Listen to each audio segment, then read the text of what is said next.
నేను బాధపడినదల్లా ఏంటంటే, చెప్పిన మాట విని వెంటనే లోబడి,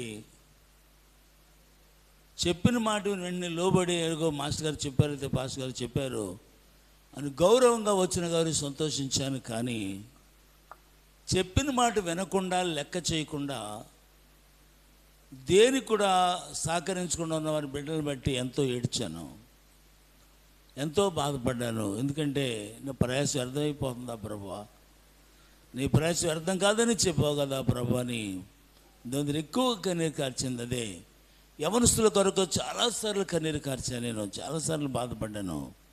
ఒకసారి గాబ్రియల్తో మేమిద్దరం కలిసి చాలాసేపు విషయం డిస్కస్ చేసాం. ఆ తర్వాత మరి తిమోతితో కూడా కలిసి విషయాలు మాట్లాడాం. చాలా బాధపడుతుండేవాడిని మాట వినని వారి గురించి. నా మాట వినలేదని బాధ కాదు, కానీ వారు దేవునికి దూరమై నిత్యాగ్ని కూడా వెళ్ళిపోతారనే బాధ మాత్రం ఉండేది.